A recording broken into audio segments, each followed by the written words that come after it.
ഇന്ന് November 7, day 7 of 60 days rice challenge. അങ്ങനെ നമ്മുടെ ചലഞ്ച് 1 വീക്ക് കംപ്ലീറ്റ് ആയിരിക്കുകയാണ്. നിങ്ങളും ചലഞ്ച് ഫോളോ ചെയ്യുന്നുണ്ടല്ലോ അല്ലേ? ഒരു 1 വീക്ക് കൊണ്ട് തന്നെ എൻ്റെ ശീലങ്ങൾക്ക് ഒരു അടുക്കും ചുട്ടിയൊക്കെ വന്നു തുടങ്ങിയിട്ടുണ്ട്. എല്ലാം ഒന്ന് സിസ്റ്റമാറ്റിക് ആയി. ഡയറ്റിൻ്റെ കാര്യം കൂടി ഒന്ന് സ്ട്രിക്റ്റ് ആക്കാനുണ്ട്. പതിവ് പോലെ ഇന്നും 6 മണിക്ക് തന്നെ എണീറ്റ് ഒരു ബുള്ളറ്റ് കോഫിയും കുടിച്ച് നാഡീശോധന പ്രാണായാമം ചെയ്തു. അതിനുശേഷം ലൈറ്റ് ചാനലിംഗ് മെഡിറ്റേഷനും. എന്നിട്ട് സൂര്യനമസ്കാരം ചെയ്ത് ഒന്ന് ഫ്രഷായി വന്ന് ജേർണലിംഗ് സ്റ്റാർട്ട് ചെയ്തു.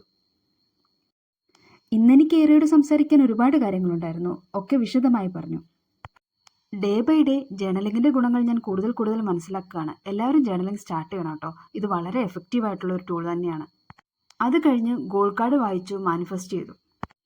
ഞാൻ ചാറ്റ് ജിപിടിയുടെ ഹെൽപ്പോട് കൂടി ഒരു ഡെയിലി അഫർമേഷൻ സെറ്റാക്കി വെച്ചിട്ടുണ്ട്. ഇനി അതൊന്ന് റെക്കോർഡ് ചെയ്ത് ഡെയിലി കേൾക്കണം. ഓഫീസിൽ നിന്ന് ഉച്ചയ്ക്കൊന്ന് പുറത്തിറങ്ങിയതാ, കരിഞ്ഞുപോയി. എന്ത് വേല അല്ലേ?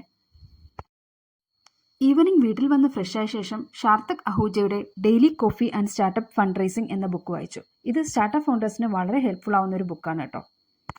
അതിനുശേഷം റിഫ്ലക്ഷൻ ജേർണലും ടു ഡു ലിസ്റ്റും എഴുതിയിട്ട് ഉറങ്ങാൻ പോകുന്നു. Good night.